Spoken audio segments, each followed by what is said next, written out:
Siapa yang menciptakan realitas kehidupan kita? Siapa arsiteknya? Oke, berarti kita punya kebebasan untuk menciptakan hidup sebagaimana yang kita mau. Dan Allah, Sang Maha Kesadaran, akan mewujudkan semuanya itu. Semuanya dikembalikan pada kita sendiri. Luar biasa Allah.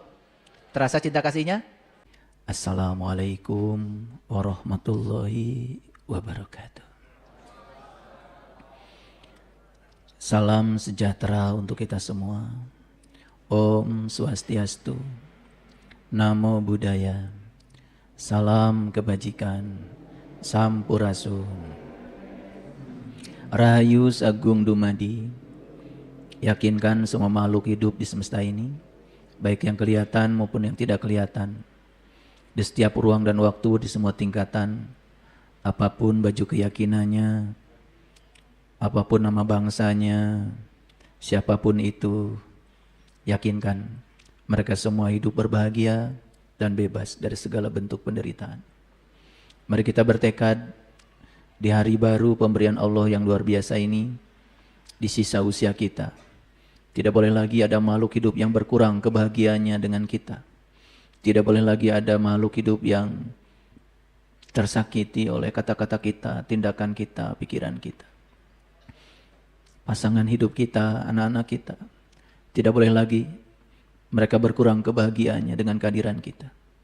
Yuk kita terus memperbaiki diri. Tidak usah mencari cinta, jadilah cinta itu sendiri. Tidak usah mencari cahaya, jadilah cahaya itu sendiri. Tidak usah mencari yang tidak ada. Syukuri, tumbuhkan rasa cukup dan berkelimpahan terhadap semua yang Allah berikan pada kita. Jangan menilai benar salah, baik buruk, karena semua adalah kebenaran. Para sahabatku, mari kita sadari sepenuhnya bahwa kita ada di sini, saat ini, sekarang, karena cinta kasih Allah yang luar biasa. Karena Allah tahu jalan kita sudah terlalu jauh. Kita disuruh pulang olehnya. Sudah begitu banyak tanda-tandanya diberikan pada kita. Peristiwa-peristiwa yang terjadi pada kehidupan kita, tapi kita tidak mengerti. Padahal itu adalah panggilan Dia. Allah nyuruh pulang kepada kita. Oleh karena itu, kita hadir di sini, di tempat yang penuh berkah ini. Baik yang hadir secara offline maupun yang hadir secara online. Ada puluhan ribu sahabat kita di seluruh dunia sekarang yang sedang menunggu kajian ini. Oleh karenanya, mari kita luapkan sukacita yang dalam, kebahagiaan yang tak terbatas, karena hari ini kita masih bernafas, berkesempatan untuk hidup di tubuh yang hebat ini, kendaraan yang disediakan semesta, yang selama ini tidak disadari oleh kita semua. Oleh karena itu, mari kita puji Dia bersama-sama membaca hamdalah. Alhamdulillahirabbil alamin. Mari kita sadari kehadiran Allah dalam diri kita. Dia tidak pernah jauh dari diri kita. Dia senantiasa memenuhi segala kebutuhan kita. Dia senantiasa mengabulkan semua doa-doa kita. Tapi yang jelas Dia selalu merespon keyakinan kita, energi yang dipancarkan oleh kita. Tidak ada doa yang tidak dikabul. Cuma kita tidak mengerti saja. Dikiranya doa adalah keinginan. Dikiranya doa adalah ambisi. Doa itu apapun yang kita pancarkan, yang kita getarkan dalam batin kita yang terdalam, itu yang direspon oleh Dia. Ud'uni astajib lakum. Berdoalah kepadaku, pasti aku akan mengabulkannya. Tidak ada doa yang tidak dikabul. Bohong besar, ada orang mengatakan doa ada dua, ada yang dikabul, tidak dikabul. Itulah doa yang ambisius. Doa yang mengatur-ngatur Tuhan. Doa yang tidak tahu diri. Doa yang kita sampaikan dalam bentuk kata-kata. Tetapi doa yang seperti itu tidak dipahami oleh semesta. Karena doa yang sebenarnya adalah getaran, energi, vibrasi yang terkuat yang kita pancarkan di dalam diri kita sendiri. Oleh karena itu, mari kita sapa asma Allah dengan kelebutan dan cinta. Seraya membaca basmalah. Bismillahirrahmanirrahim. Para sahabatku yang budiman, hari ini saya ingin menyampaikan satu tema kecil, di mana tanggung jawab tertinggi manusia itu sesungguhnya adalah menjadi arsitek realitasnya sendiri. Itulah yang membedakan manusia dengan makhluk yang lain. Kalau makhluk yang lain itu tugasnya sangat spesifik. Kalau jagung, jadi jagung aja. Tidak pernah dia menjadi pisang. Kalau mangga, jadi mangga aja. Tidak pernah jadi duren. Kalau buncis, jadi buncis saja. Tidak pernah jadi cabai rawit. Jadi cara mereka itu melaksanakan misi Allah dalam kehidupannya itu sangat spesifik, sangat terbatas. Satu-satunya makhluk yang dibuka kebebasannya, maka disebut dia itu punya kebebasan, punya kemuliaan dibanding makhluk yang lain, itu adalah makhluk yang bernama manusia. Makanya di Quran surat At-Tin, Allah berfirman, Watin, wazaitun, waturi sinin, wahadal baladil amin. Laqad khalaqnal insan fi ahsani taqwim. Tsumma radadnahu asfala safilin. Jadi itu Quran surat At-Tin. Bapak Ibu pernah lihat buah tin? Itu hebat ya. Ada buah kecil segede gini nih, ya. Saya punya pohonnya itu. Rajin berbuah. Buahnya itu luarnya warnanya hijau. Jadi kalau dibuka dalamnya itu warna-warni. Indah dalamnya itu, kayak buah delima, seperti itu. Hebat ya, orang tua kita dulu ada buah kayak gitu diberi nama buah tin. Itu yang ngasih nama bukan Allah, yang ngasih nama manusia. Tapi yang ngasih namanya pasti orang yang berkesadaran. Ada buah seperti itu, begitu dibuka indah sekali dalamnya. Namanya buah delima. Orang Sunda mah bilang dalima. Jadi dalnya ada 5. Kalau kakek saya dulu ngajarkan dalima itu ya Allahu Ahad, Allahu Somad, lam yalid, walam yulad, walam yakul lahu kufuwan ahad. Jadi dalnya 5. Ternyata itu dal 5 itu cerminan dari Quran surat Al-Ikhlas. Maka yang sudah tahu rahasia ikhlas pasti gampang untuk mencapai dal 5. Nah dal 5 itu kalau dibuka, itu indah sekali. Persis seperti gambar supernova. Persis seperti gambar merah mawar yang diceritakan di Quran surah Ar-Rahman ayat 37. Hebat ya. Makanya di alam semesta ini begitu banyak tanda-tanda semesta, cuman kita nggak ngerti. Jadi mengabaikan semuanya, ya. Nggak tahu apa yang dicari oleh kita, ya. Karena kita kerjanya setiap hari terus mencari, ya. Makanya nggak dapat karena melanggar hukum alam. Nanti saya jelaskan ya di kajian ini. Jadi watin demi tin. Tin itu satu lokus sebetulnya pada diri manusia. Bukan cerita buah sebetulnya. Ada satu lokus pada diri manusia, tempat di mana manusia bisa mengenal jati dirinya, mengenal Tuhan. Tapi banyak manusia yang tidak mengerti yang mana sebetulnya tin yang sesungguhnya, yang hakikat itu. Dan diletakkan tin itu di sebuah pohon namanya wazaitun. Ya. Jadi zaitun itu sebuah pohon ciptaan semesta yang setiap hari kita bawa-bawa kemana-mana. Dan pohon ini adalah tempat di mana kita bisa mengalami pencerahan. Di mana pohon itu? Ya di sini. Kalau sahabat kita yang Nasrani menyebut pohon Natal. Pohon Natal kan banyak lampunya. Pohon Natal itu sebetulnya cerminan simbol dari diri-diri yang sudah menyala lampunya. Yang sudah mencapai pencerahan. Sahabat kita yang Hindu, yang Buddha cerita tentang pohon Bodhisattva. Nah di Islam juga ada namanya pohon zaitun. Cuman kita kan sudah alergi dari kecil. Diajarkan kebencian sehingga tidak menemukan kebenaran yang universal. Kerjanya cuma bikin parit. Nyalahkan orang. Dirinya juga nggak benar-benar gitu. Ya. Jadi semua nabi, semua rasul mencapai pencerahan ya tidak di tempat yang jauh. Ya di sini. Lah Allahnya sendiri mengatakan aku bersama kamu. Bahkan lebih dekat daripada urat nadi leher. Makanya kemarin saya bikin episode khusus. Melihat samudra dalam setetes air. Samudra air, tetes juga air. Kalau sudah tahu esensinya, tidak ada lagi samudra, tidak ada lagi air. Yang ada ya cuma dia, sang kebenaran. Nggak terjebak lagi oleh ruang dan waktu. Makanya ilmuwan fisika juga sudah sampai ke situ sekarang. Kalau kita bisa menaiki sebuah pesawat yang bernama foton, yang kecepatannya 300 juta meter per detik, dan foton itu menjadi titik diam bagi diri kita, maka saat itu, begitu kecepatannya mencapai kecepatan cahaya, tidak ada lagi ruang, tidak ada lagi waktu. Karena ruang dan waktu itu ada dalam dimensi materi. Ketika energi melambat, ada ruang dan waktu. Nah kita terus-menerus bergumul di sini, ya, di dimensi materi, tidak mau masuki dimensi energi. Akibatnya apa?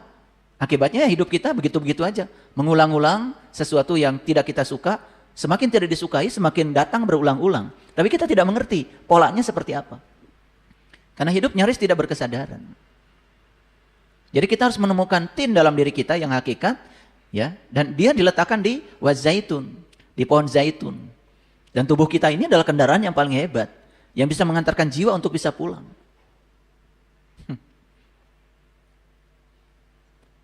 Wa turi sinin. Nah, ternyata di situ ada tur. Tur itu gunung. Coba perhatikan. Ada yang aneh kalau kita pergi haji, pergi umroh. Karena semua jamaah disuruh ziarah ke gunung di sana. Coba, aneh enggak? Atau enggak pernah mikir kalian? Yang penting ikuti orang aja, mungkin gitu. Kan biasanya kalau di Indonesia ziarah ke kuburan, tapi di sana ziarah itu ke gunung. Kalau di Mekah ziarahnya ke Jabal Sur, ke Jabal Rahmah, ke Jabal Nur. Kalau di Madinah ziarahnya ke Jabal Uhud, tuh gunung semua. Dan ternyata kata gunung di Quran banyak disebut. Karena gunung itu mencerminkan puncak kesadaran. Nabi Musa minta melihat Tuhan. Malah Nabi Musa oleh Allah disuruh melihat gunung. Hati-hati, bukan gunung yang itu. Bukan gunung Cermai, bukan gunung gede, bukan gunung yang di luar. Tetapi Nabi Musa disuruh untuk mencapai puncak kesadarannya. Nabi Muhammad bertemu Allah, dijelaskan di surat An-Najm. Walaqad ra'ahu nazlatan ukhra inda sidratil muntaha, di puncak kesadaran. Di Quran surat At-Tin itu ada 3 kata penting. Tin, zaitun, dan gunung. Hebat ya? Maka dikatakan, laqad khalaqnal insan fi ahsani taqwim.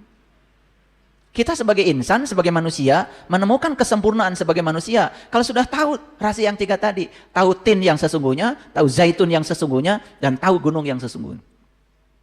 Ziarahi gunung itu. Tapi mereka yang tidak menemukan itu, summa rodadnahu asfala safilin. Kelihatannya manusia, tapi aspal. Aspal apa? Hitam, gelap, cepel. Cepel apa ya? Bahasa Garut ya cepel ya. Lengket bahasa Indonesianya. Nih orang Malaysia suka protes. Itu ayah guru katanya ngomong apa? Saya tidak bisa keluar dari idiomatik Garutnya ini. Udah gitu aspal itu kalau sudah dingin mengeras. Betul nggak? Dan aspal itu memang nasibnya begitu. Diinjek-injek. Betul nggak? Diinjek sepeda motor, diinjek mobil, diinjek truk yang gede-gede. Aspal yang begitu. Banyak ya manusia yang memposisikan dirinya sebagai aspal. Diinjak-injak oleh siapa? Yang paling tidak disadari, manusia itu diinjak-injak oleh dirinya sendiri. Tidak dipantaskan, seolah-olah dia itu tidak bisa jadi orang kaya, tidak jadi orang bahagia. Kan dia diinjak-injak oleh dirinya sendiri. Dibatasi oleh pikirannya, seolah-olah ya hidupnya tidak mungkin seperti orang lain. Menganggap bahkan Allah itu ya mentakdirkan dirinya seperti itu. Itu kan kekeliruan. Bahkan yang lebih parah lagi, ya dia pelakunya, tapi dia menganggap seolah-olah dia sebagai korban. Kan begitu kalian? Betul nggak? Iya, saya juga tahu. Yang sakit hati kamu, yang disalahkan orang. Padahal kan yang memasukkan ke dalam hati kan bukan orang, kan kamu. Betul nggak? Masalah apapun mau dimasukin hati, gak dimasukin hati, ya terserah kamu. Gak ada filter, apapun masuk ke dalam hati, jadi nyeri hati. Dan ketika sakit hati, yang dituduh orang lain, disakiti oleh orang lain tuh. Betul nggak? Padahal disakiti oleh dirinya sendiri. Taeta aspal. Tahu aspal sekarang? Itu. Summa rodadnahu aspala safilin. Menciptakan neraka terus menerus. Menghancurkan dirinya. Seolah-olah dirinya tidak pantas. Lalu putus asa. Nah keputusasaan dunia ini dihibur. Dengan pikiran yang ilusif. Kita mah bagiannya bukan di sini. Nanti. Di sana. Nah, itu pikiran yang ilusif. Sebetulnya intinya adalah putus asa. Dayana teu kabagian. Sugan. Jaga kebagian. Padahal dunia itu dalam bahasa Arab artinya saat ini.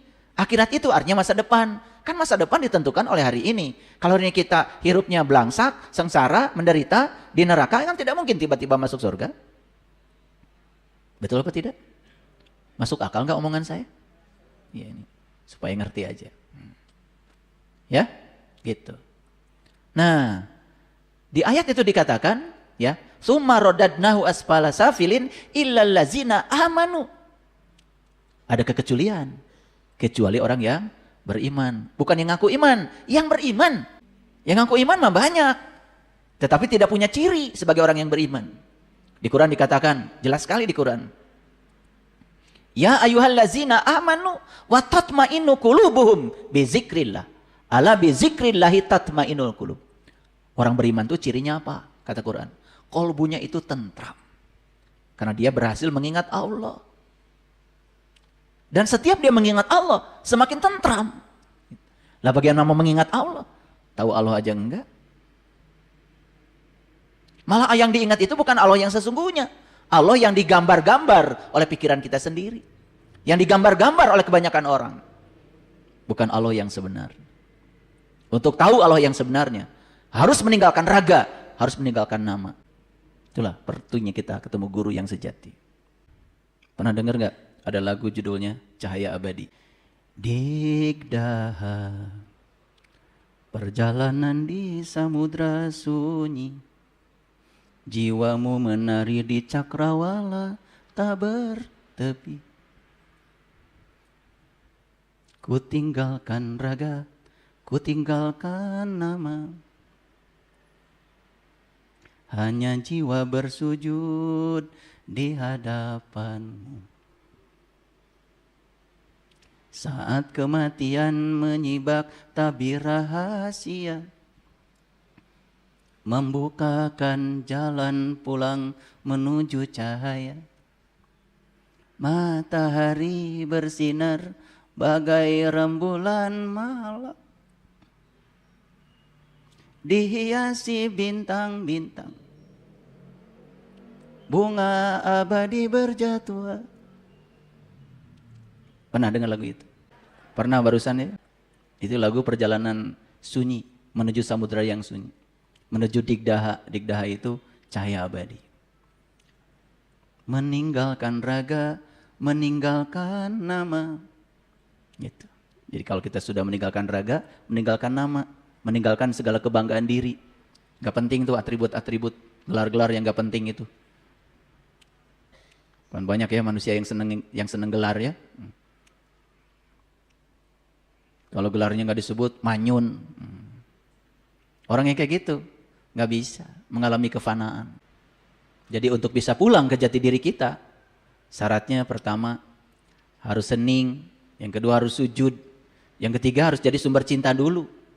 Masih nyari cinta, belum jadi sumber cinta, ya sudah tidak dapat cinta. Hanya hidup dalam angan-angan. Jadi syaratnya harus iman, bukan ngaku iman. Ciri orang beriman itu bisa ingat sama Allah. Orang yang bisa ingat sama Allah berdiri, duduk, berbaring, kapan saja. Nih saya lagi ceramah begini, saya nggak bisa lupa sama dia. Nggak bisa. Maka diberi gelar oleh Allah. Gelarnya namanya ulul albab. Ulu itu artinya pemilik, albab itu dari kata lub. Bagian yang paling dalam dari kolbu. Bagian yang paling dalam dari atin itu. Kalau sudah masuk ke sana. Kalau belum ya masih terjebak penyakit kulit di luar aja. Merasa paling soleh, paling benar, kerjaan tiap hari nyalain orang. Heran ya ada manusia yang kerjanya nyesat-nyesatin orang aja. Lebih dari Tuhan. Padahal di Quran jelas sekali. Inna rabbaka huwa a'lamu biman dhalla an sabilihi wa huwa a'lamu bil muhtadin. Hanya Allah yang tahu siapa yang tersesat di jalannya, siapa yang dapat petunjuk. Agama itu kan masalah pribadi. Spiritual itu pengalaman pribadi yang tidak mungkin bisa dijustifikasi oleh pihak manapun.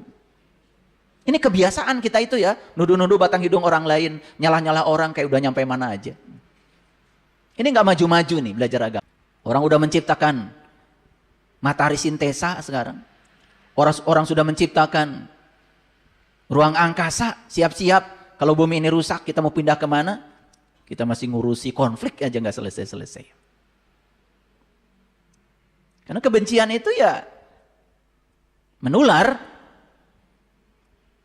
Ya. Wa amilu sholihah. Yang kedua, orang yang mengerjakan amal soleh.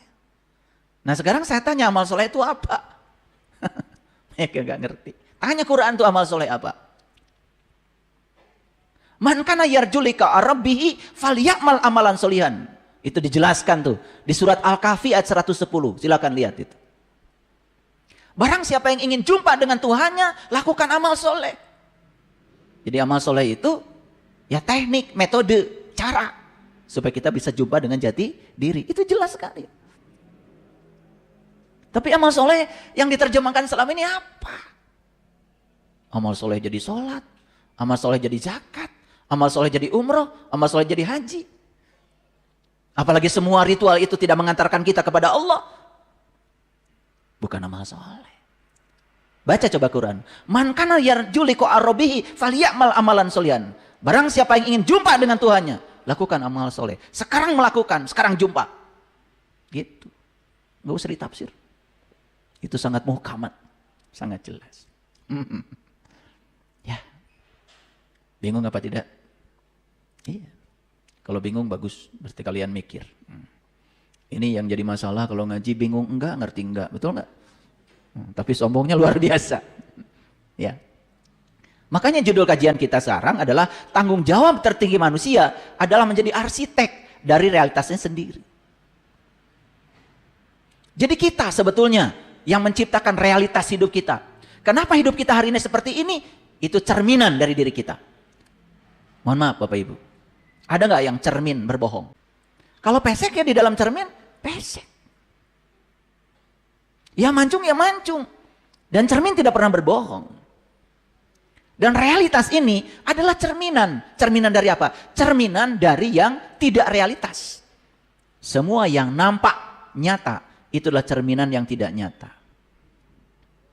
Bahkan sekarang sudah memasuki ya yang disebut dengan abad kuantum. Orang sudah berbicara quantum shift. Sudah berbicara quantum field. Bahwa ruang kosong ini adalah medan kuantum. Ruang kosong ini adalah medan energi tanpa batas. Kecerdasan semesta tanpa batas. Yang siap untuk merespon quantum shift. Kesadaran kuantum dalam diri. Shift itu kan artinya bergiliran. Dan kenapa kita menciptakan realitas yang itu-itu saja? Kan tidak ada yang bergeser di dalam. Bapak Ibu perhatikan saya. Ada pikiran sadar. Itu adalah short term memory, ada pikiran bawah sadar, long term memory. Contoh sederhana. Bapak Ibu kalau berdoa, di pikiran sadar, di pikiran bawah sadar. Di pikiran sadar, ya Allah saya ingin mobil. Tetapi ada program di alam bawah sadar yang ditanamkan dari kecil yang belum diganti dari orang tua kita. Kita nggak mungkin punya mobil, kita nggak mungkin kaya.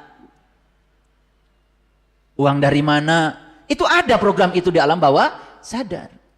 Itu yang didengarkan oleh semesta, bukan yang dari pikiran sadar. Tetapi energi yang bergetar terus menerus secara konsisten di alam bawah sadar.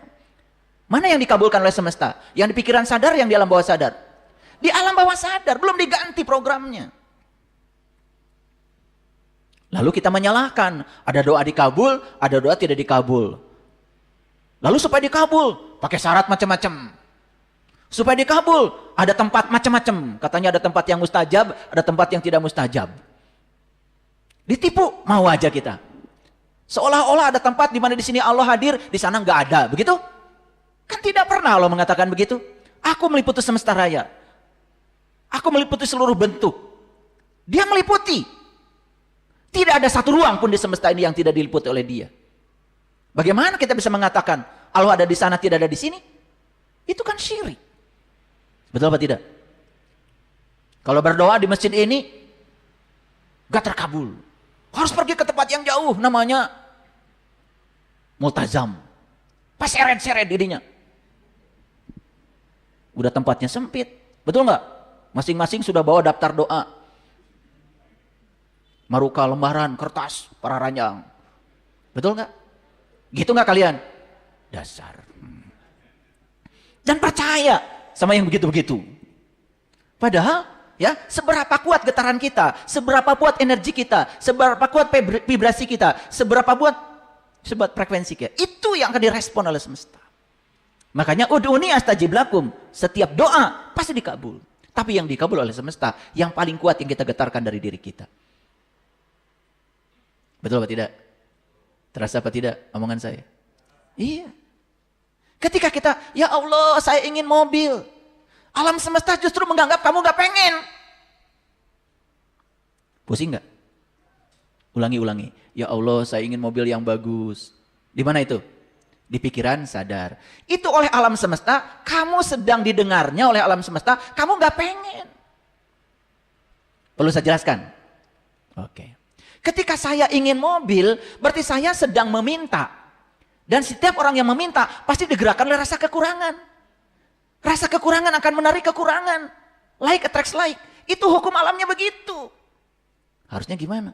Harusnya syukuri aja dulu. Yang ada. Sekarang punyanya apa? Sepeda motor. Luapkan kegembiraan punya sepeda motor. Betul enggak? Kan itulah in syakartum la azidanakum, yang akan melipat gandakan sepeda motor jadi mobil. Itu rasa syukur. Rasa syukur.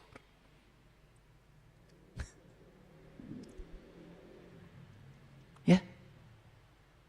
Setiap meminta pasti digerakkan oleh satu alasan. Kenapa? Karena kita belum punya. Belum punya itu rasa kekurangan. Maka di Quran tidak diajarkan doa seperti itu. Yang diajarkan itu adalah bersyukur. Masuklah kamu ke frekuensi cinta, frekuensi syukur, ke frekuensi yang kamu dambakan. Itu yang didengar oleh semesta. Bapak Ibu. Jadi apakah kita ini arsitek untuk realitas hidup kita? Yes. Bagaimana cara kita mengarsiteki realitas kita? Pasti kan tidak ada yang pengen sakit. Pasti tidak ada yang pengen kekurangan. Pasti semua ingin sehat, betul nggak? Berkelimpahan, betul nggak? Tapi kita setiap hari digerakkan oleh rasa kekurangan. Orang lain kaya, malah kita iri sama orang kaya. Bukan merasakan betapa bahagianya ya jadi orang kaya. Rasakan kita sudah di frekuensi mereka. Ini malah iri membicarakan orang kaya. Malah nuduh-nuduh. Seolah-olah kekayaannya dari situ, dari sini. Ini orang miskin begini. Maka dia tidak akan pernah keluar dari jebakan itu. Dia akan berputar-putar, ya, melakukan repetisi di realitas yang sama karena tidak mengalami quantum shift. Tidak ada pergeseran kesadaran di dalam. Bapak Ibu, saya ingin menunjukkan sama Bapak Ibu, kalau kita mengalami pergeseran kesadaran di dalam, luar biasa. Maka kita harus hijrah dari apa? Dari mencari menjadi. Ulang ya. Hijrah dari mencari jadi menjadi. Itu aja hijrah, dari mencari jadi menjadi. Contoh, yang tempo hari sharing di sini tuh, yang dari Manado, masih ingat ya? Dia asalnya mencari. Dia menjadi. Asalnya doanya ngatur-ngatur Tuhan, minta-minta sama Tuhan, doanya dirubah. Terima kasih Tuhan, omsetku sudah 1 miliar. Dia tidak mencari, tapi menjadi. Bahkan merasakan seolah-olah dia sudah berada di frekuensi itu. Merasakan kebahagiaannya seolah-olah itu sudah terjadi. Itu yang keren. Suaminya sakit. Awalnya mencari sehat. Diganti sekarang. Terima kasih Tuhan, suami saya sudah sehat. Terima kasih Tuhan, suami saya sudah bisa makan. Tetapi itu dengan frekuensi cinta. Dengan frekuensi syukur. Energi itu yang direspon oleh semesta. Sebelum saya lanjutkan Bapak Ibu. Dari penjelasan yang singkat ini aja dulu. Bisa nggak merasakan betapa Allah tidak membatasi setiap hambanya. Betapa Allah tidak membatasi setiap hambanya. Mau jadi apa, punya apa, tidak ada yang dibatasi. Tetapi kita harus bisa melepaskan semua batasan-batasan di alam bawah sadar. Yang pernah ditanamkan oleh leluhur kita, oleh guru kita, oleh lingkungan kita. Bayangkan sejak lama kita diajarkan bahwa sakit dari Allah, miskin dari Allah, dibilangnya itu ujian, betul nggak? Dibilangnya itu takdir. Padahal sebetulnya Allah sang kehadiran, Allah sang keberadaan, Allah sang kesadaran. Hanya merespon apa yang kita getarkan dari dalam diri kita sendiri. Jadi kita harus mengalami hijrah, harus mengalami pergeseran kesadaran, harus ada quantum shift. Harus bergeser kesadaran kita menuju kepada kesadaran yang baru. Sehingga realitas yang tercipta adalah realitas yang baru. Sampai sini ngerti dulu? Ngerti dulu? Yes. Oke. Baik, ini baru cerita judul aja, lama. Yuk kita lihat. Ini surat Ar-Ra'd. Surat ke-13 ayat 11. Lahu mu'akibatun membaini yadai, ya, wa min khalfihi. Bagi manusia, lahu, baginya, dan ini sedang cerita manusia nih, bagi kalian, bagi kita semua, ya lahu, ya, muakibatun, akan ada akibat-akibat, mimbaini yadaihi wa min khalfihi, yang selalu mengikutinya secara bergiliran. Jadi yang mengikuti kita ini Bapak Ibu apa? Akibat. Terus bergiliran mengikuti, artinya tidak pernah diam. Nah, akibat itu penyebabnya apa? Sebab kan? Betul nggak? Bayangkan coba, setiap hari itu kan kita menciptakan sebab. Mengambil pilihan-pilihan. Dan di setiap pilihan, di setiap sebab yang kita pilih, selalu ada akibat yang bergiliran. Ini jelas sekali ayatnya.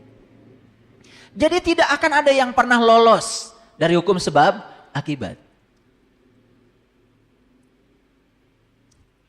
Alam semesta ini sangat presisi.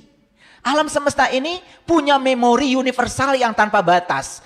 Setiap sebab yang kita buat, baik di pikiran, kata-kata, di perasaan, di tindakan kita, itu semuanya terekam.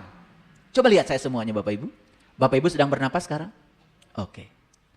Sekarang saya tanya lagi, apakah di otak Bapak Ibu sekarang sedang bekerja, sedang mencipta, sedang memikirkan sesuatu? Yes. Setiap kali kita mencipta di sini, diambil rekamannya oleh napas kita. Lihat, napas masuk, sebentar tinggal, merekam di ruang cipta, setelah itu dibawa ke ruang kenyataan. Masuk lagi, direkam, dibawa ke ruang kenyataan. Tanpa disadari, semua rekaman di ruang cipta ini sebetulnya setiap saat direkam oleh napas kita, sudah masuk di alam realitas. Tanpa disadari. Betapa bahayanya ketika pikiran ini memikirkan sesuatu yang buruk. Betapa bahayanya ketika rasa ini diizinkan merasakan yang buruk. Betul nggak? Tanpa disadari, semua yang ada di ruang cipta ini direkam oleh napas kita. Karena napas itu hidup. Dia adalah sang maha hidup. Dia mencatat semuanya. Dan itu dibawa ke dalam realitas. Akibatnya apa? Kita sebetulnya sedang menjadi arsitek untuk realitas kita sendiri. Disadari atau tidak disadari. Bahkan saya katakan tadi, mungkin lebih banyak yang tidak disadari yang akan muncul dalam kehidupan kita. Kenapa? Karena alam bawah sadar itu disebut long term memory. Memori jangka panjang. Konsisten, energinya ada terus. Sedangkan alam bawah sadar short term memory. Kadang ada, kadang tidak ada. Kadang lupa. Tapi alam bawah sadar tidak pernah lupa. Program yang masuk dalam bawah sadar akan terus ada di sana. Memancarkan vibrasi, frekuensi, dan energi terus menerus. Clear sampai sini? Waduh ya, betapa bahayanya kalau kita tidak mengubah program-program lama. Apalagi program lama yang sudah jelas-jelas ya mengulang-ulang penderitaan hidup kita. Betul nggak? Makanya bisnis rugi terus, usaha nggak maju-maju, belajar spiritual juga gitu-gitu aja. Oke, lanjut dulu ya. Apa kata ayat ini? Bagi manusia ada akibat-akibat yang selalu mengikutinya secara bergiliran. Menciptakan sebab A, ada akibat A. Menciptakan sebab B, ada akibat B. Menciptakan sebab C, ada akibat. Jadi sebetulnya realitas kita hari ini buatan Allah atau kita sendiri arsiteknya. Yes. Jadi kalau begitu, bisakah kita menciptakan realitas baru? Bisa. Gimana caranya? Oke. Mengubah semua program-program lama yang sudah kadang masuk di alam bawah sadar. Perhatikan Bapak Ibu. Ada yang pernah terluka mungkin ya, hatinya, terluka batinnya. Saya tahu di sini dari wajahnya juga kelihatan. Ada nggak luka itu di dalam? Ada. Energi bukan? Energi. Vibrasi bukan? Vibrasi. Frekuensi bukan? Frekuensi. Memancarkan energi tidak? Di luar diri kita ada stimulus. Ada sesuatu yang mengingatkan luka itu. Jadi begitu ada kejadian di luar diri kita, ya, dan kejadian itu mengingatkan tentang luka itu. Pernah ngalamin begitu? Pernah. Misalnya beginilah, ya. Ada orang yang pernah menyakiti ibu bapak. Sebut aja namanya X. Tiba-tiba nama X itu datang, walaupun X yang berbeda. Aneh ya. Kok ingat lagi sama si X yang itu tuh? Itu artinya berarti energi itu ada. Saya kasih tahu. Saat energi itu ada, dia muncul dari dalam. Perhatikan saya. Perhatikan ini. Ini bagian yang paling penting. Jangan dilawan. Jangan dihakimi. Jangan dinilai. Biarkan energi itu ada. Dan akui kalau itu ada. Jangan bereaksi yang negatif. Ketika kita mengambil sikap yang negatif, apa yang terjadi? Kita sedang menambah luka. Sikap yang negatif itu malah justru menambah luka semakin besar. Inilah karena kita selama ini nggak ngerti bagaimana cara menyembuhkannya. Dilawan, ya. Sesuatu yang dilawan pasti akan melawan. Sesuatu yang akan ditiadakan oleh kita akan. Jadi cara untuk mengambil energinya supaya dia tidak punya kekuatan, cukup disadari, diakui, diterima kalau energi itu ada. Tapi apa yang terjadi Bapak Ibu? Ketika X disebut-sebut, marah. Langsung diceritakan lagi yang lalu. Itu kalian mah. Saya tahu. Makanya tercager-cager. Gak waras-waras. Terus akhirnya apa? Menambah luka, menambah luka. Apa yang terjadi? Program itu bukan bergeser. Tidak ada quantum shift di situ. Yang terjadi apa? Itu dipermanenkan. Makanya kejadian yang sama terjadi berulang-ulang. Keren gak Bapak Ibu alam semesta ini? Keren apa tidak? Keren kalau dipahami. Makanya mekanisme ini kan jarang dijelaskan. Betul nggak? Seolah-olah ini ranah psikologi. Ini sekarang harus masuk ke sini. Seperti kata Menteri Agama. Tempat-tempat ibadah ini harus jadi laboratorium spiritual. Itu Menteri Agama bilang begitu. Jadi jadikan rumah-rumah ibadah sebagai laboratorium. Kalau laboratorium itu tempat eksperimen. Tempat mengambil data. Artinya apa? Tempat-tempat ibadah itu bukan melulu hanya melakukan ritual yang kita sendiri tidak pernah tahu. Tetapi ini harus jadi laboratorium. Nah makanya saya jadikan nih rumah ibadah jadi laboratorium. Kita coba melakukan proses eksperimen. Ini sedang eksperimen nih. Eksperimen. Ini sedang eksperimen. Masuk ke dalam diri lebih dalam. Nah. Di ayat ini dikatakan. Ya, bagi manusia ada akibat-akibat yang selalu mengikutinya bergiliran di muka dan di belakangnya, mereka menjaganya atas perintah Allah. Nah, ini yang dikatakan di ayat ini apa? Yahfadunahu. Hafid itu maha penjaga. Yahfadunahu min amrillah. Loh, gimana cara Allah menjaga? Allah sang kehadiran, Allah sang keberadaan. Hanya merespon semua sebab-sebab yang diciptakan oleh kita sendiri. Bapak Ibu, ketika Bapak Ibu menceritakan keburukan pasangan, tambah sembuh, tambah buruk. Yang benar. Tambah sembuh, tambah buruk. Kenapa? Udah tahu sekarang hukumnya? Ketika kita menceritakan keburukannya, maka apa? Ya, kita berarti masih menolaknya. Berarti kita belum bisa menerimanya. Apa yang terjadi? Dia akan terus dihadirkan keburukan itu terus menerus. Sampai suatu saat kita sembuh. Saat dimana kita bisa menerimanya. Ayo mau lari kemana? Mau ganti pasangan? Ganti pasangan memang menyelesaikan masalah? Tidak. Karena apa? Karena sebab itu ada di sini. Akan dikembalikan lagi. Kan akan dikembalikan semua akibat-akibat secara bergiliran. Apa berganti pasangan itu solusi? Bukan. Tambah riweuh. Bodoh, tahan gitu teh.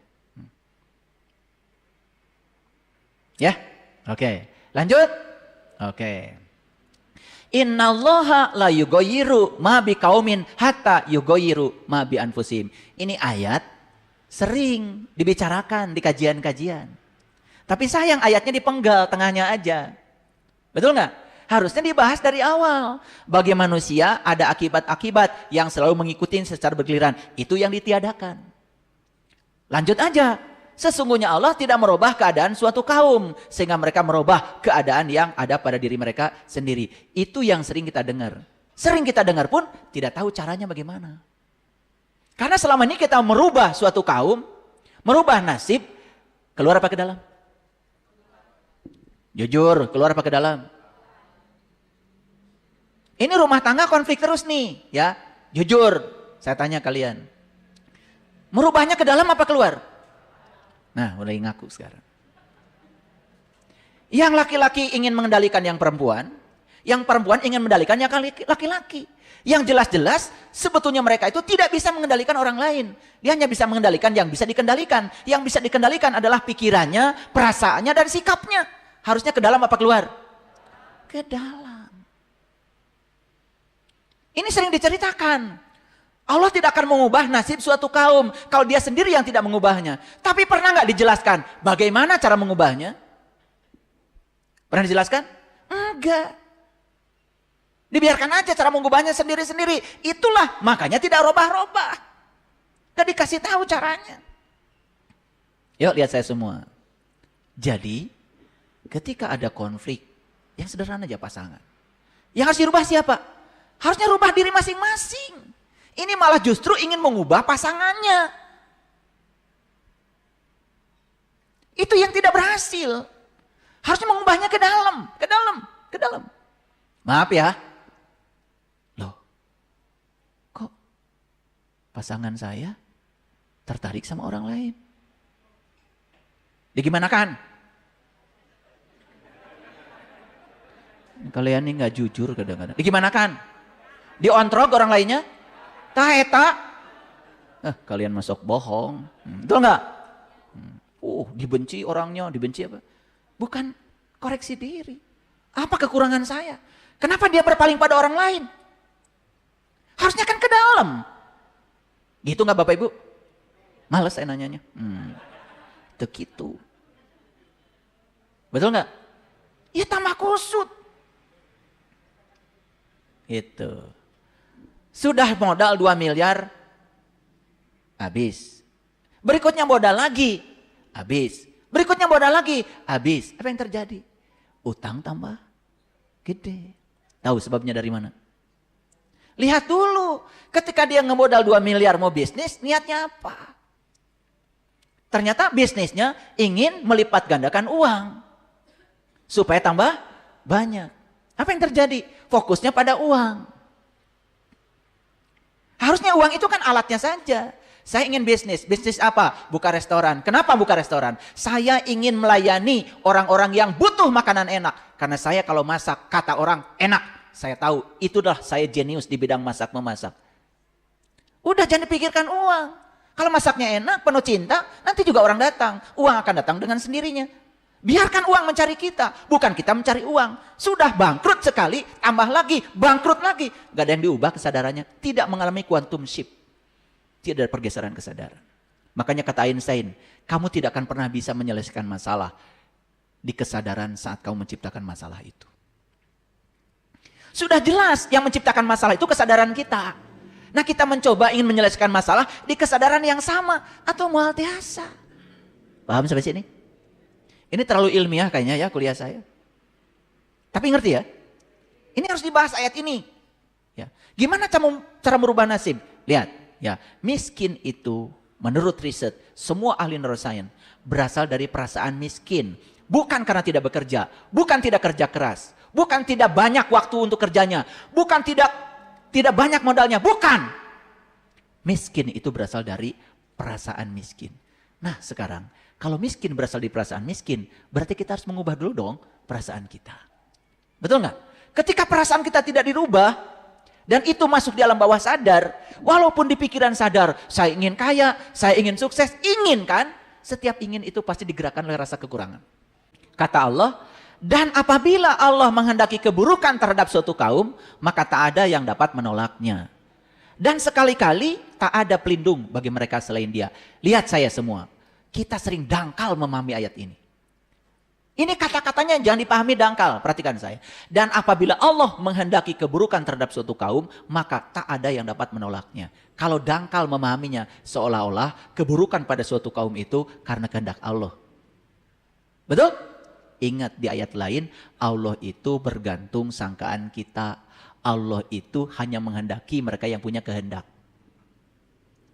Jadi sebetulnya keburukan itu dari diri sendiri atau dari Allah? Dari diri sendiri. Allah hanya merespon. Karena kamu maunya begitu, ya sudah. Hebat Allah itu. Tidak pernah membatasi keinginan kita.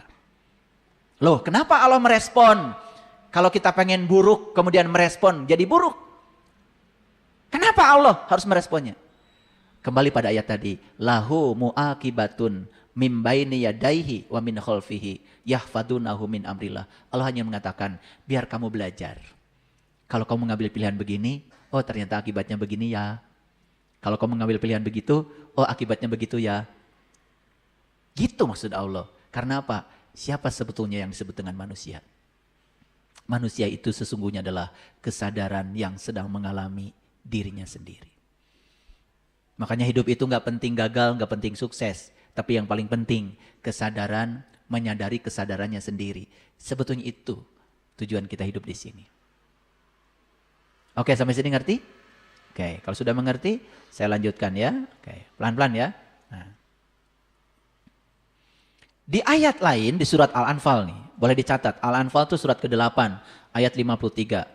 Zalika bi annallaha lam yaku mughayyiran nikmatan an'amaha ala qaumin hatta yughayyiru ma bi anfusihim wa annallaha sami'un alim.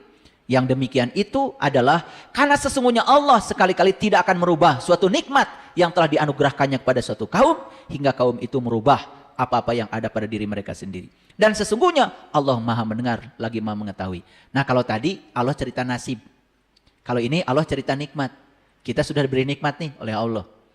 Nah, nikmatnya sudah diterima oleh kita. Itu nikmat itu tidak akan berubah kata Allah. Kalau kamu sendiri tidak mau mengubahnya. Sekalipun itu nikmat. Jadi artinya ayat ini memberikan kebebasan, Bapak Ibu. Berdasarkan ayat ini, berarti kebahagiaan itu terbatas atau tanpa batas? Keberlimpahan itu berbatas atau tanpa batas? Harusnya tanpa batas. Loh, kenapa sekarang berbatas? Siapa yang membatasi? Lagi-lagi, muncul lagi. Ternyata yang membatasi semua adalah diri kita sendiri. Jadi sekarang, sekarang kita bebaskan, pahami ayat ini. Ternyata selama ini yang membatasi semua saya, realitas saya adalah diri saya sendiri. Ingat ya, kalau dengar kajian saya jangan cuma asik mendengarkan. Tapi harus langsung praktek. Gak praktek percuma. Ya, karena saya menyampaikan ini karena saya sudah mempraktekannya. Yuk Bapak Ibu. Lihat ini. Jadi sebetulnya di alam semesta ini ada satu kekuatan. Tidak terlihat, tetapi nyata kekuatannya. Tidak nampak, tapi nyata kekuatannya. Kekuatan itu bernama kesadaran. Ada yang memberi nama, kekuatan itu bernama cinta. Itu namanya aja. Yang jelas, kesadaran ini adalah sebuah kekuatan yang positif. Dan kesadaran ini yang mencipta segalanya. Untuk apa? Karena kesadaran ingin mengalami dirinya sendiri. Jadi kalau begitu, realitas dulu atau kesadaran dulu? Kesadaran dulu. Jadi Bapak Ibu sekarang tahu kalau semua realitas ini sebenarnya produk dari kesadaran. Makanya sekarang jadi mengerti ya, di agama Hindu, di agama Buddha, sahabat-sahabat di keyakinan itu jarang bicara tentang Tuhan. Mereka lebih banyak berbicara kesadaran tertinggi. Saya pernah belajar tradisi mereka. Saya selidiki kenapa ya? Kalau di Islam dikit-dikit kan Allah, dikit-dikit kan Tuhan, sakit dari Allah, miskin dari Allah. Saya sering bicara dengan mereka, kenapa ya? Di agama mereka itu jarang bicara Tuhan. Tapi mereka bicara kesadaran tertinggi. Sebetulnya yang dimaksud ya, dia juga. Oh, kesadaran tertinggi.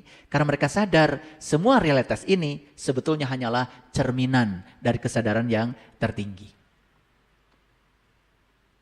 Bapak Ibu, kalau begitu saya mau nanya. Pikiran dulu, kesadaran dulu. Jadi pikiran itu sebetulnya hanya salah satu segmen kecil dari kesadaran. Karena yang ada itu adalah kesadaran dulu.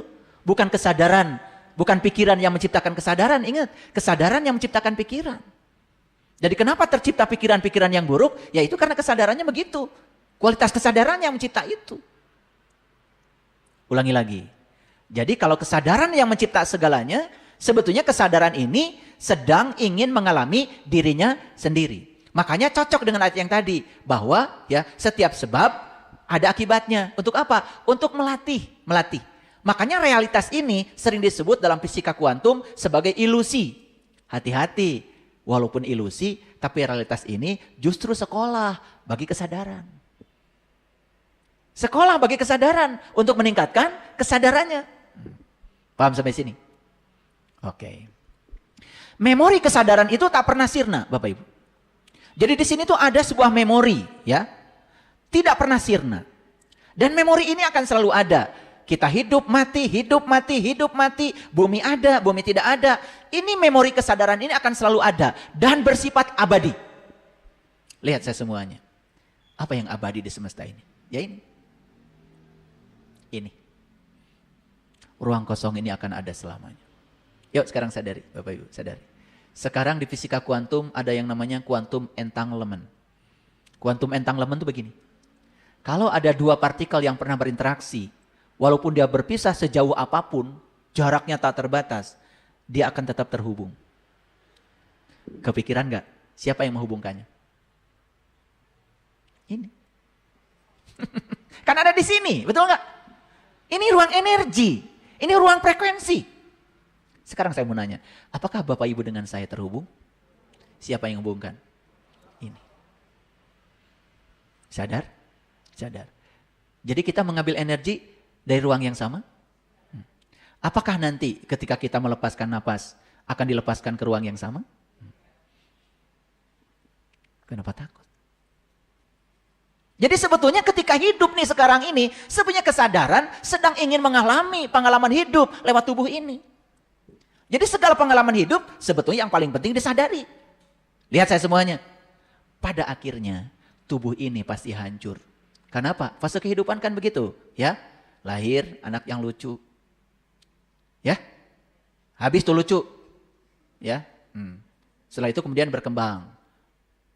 Setelah berkembang, berikutnya apa? Layu kan? Ini udah lewat. Lucu udah lewat. Ya, berkembang sudah lewat. Ini kan udah fase layu nih. Layu. Betul nggak? Setelah layu kan habis, tidak ada.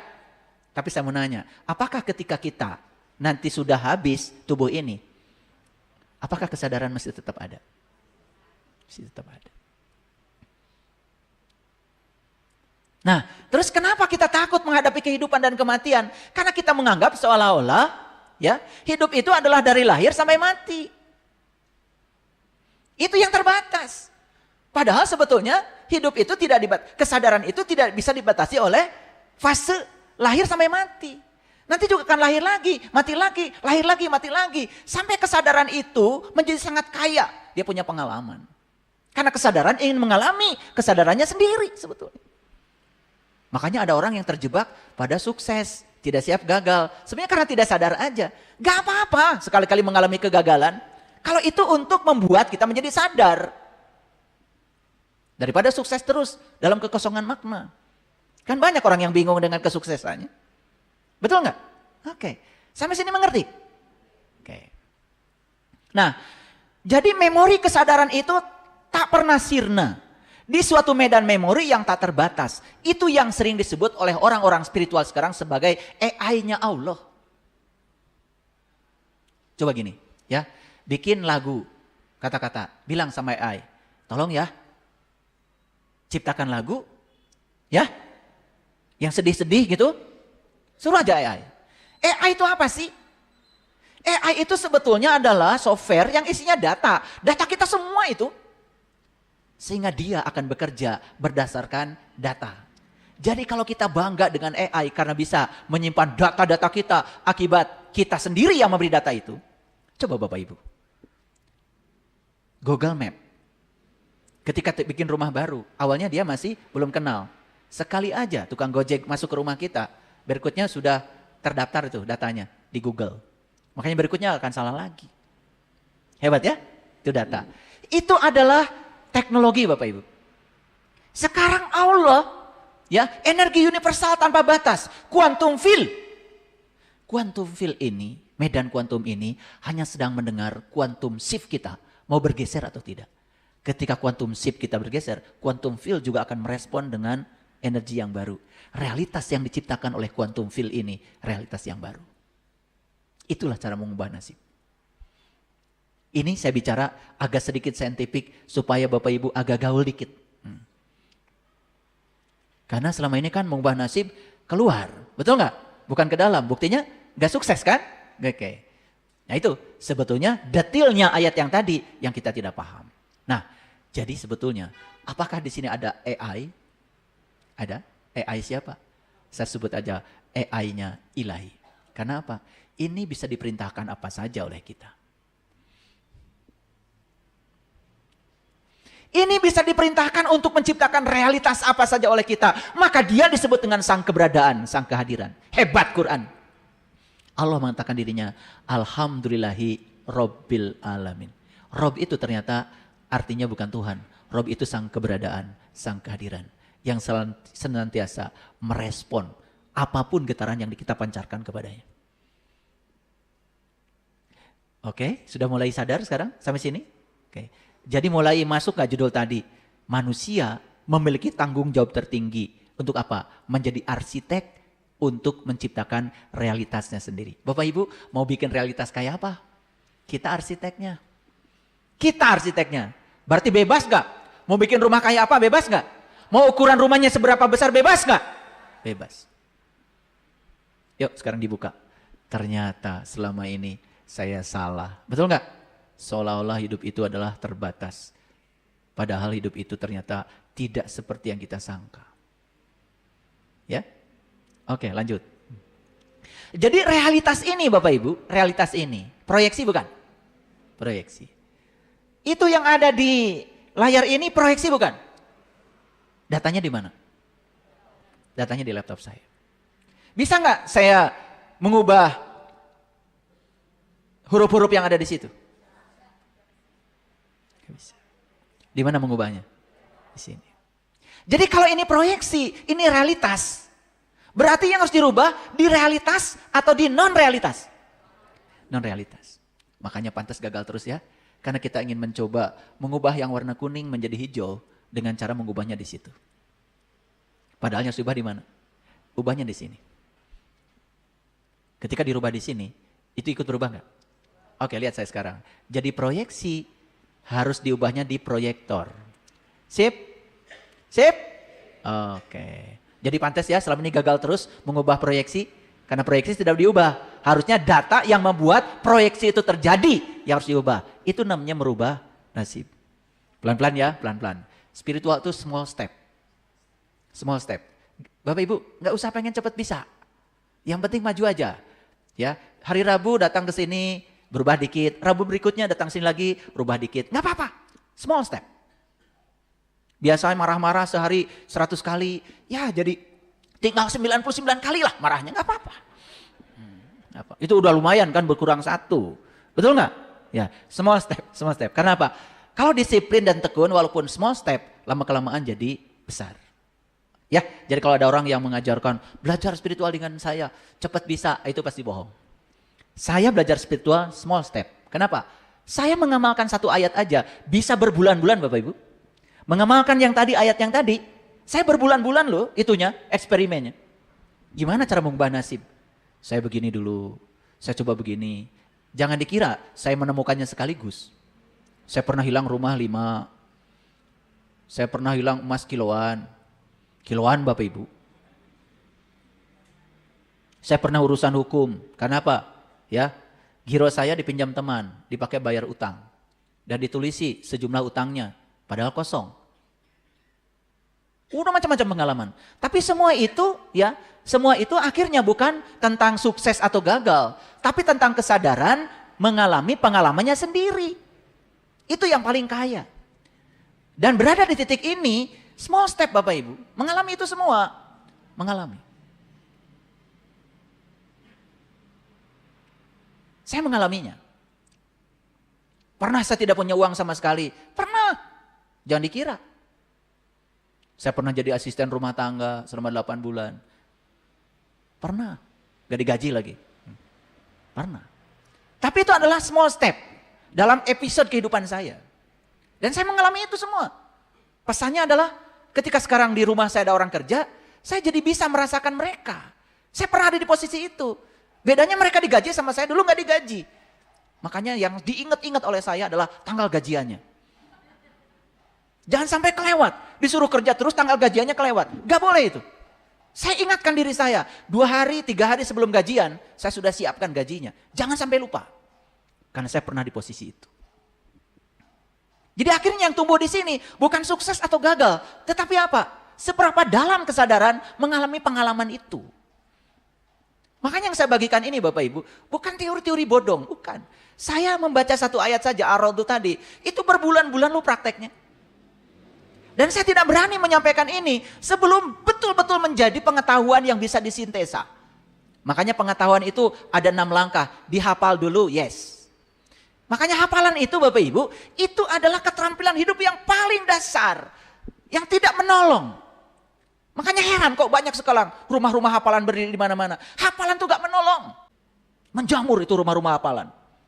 Dan seolah-olah kalau sudah hafal itu, ya Allah, hafalan itu tidak bisa menolong hidup. Di atas hafalan ada lagi apa? Memahami. Di atas memahami pun ada lagi menerapkan, learning to do. Di atas menerapkan pun ada lagi menganalisis, merefleksi. Di atas itu ada lagi mengevaluasi, muhasabah.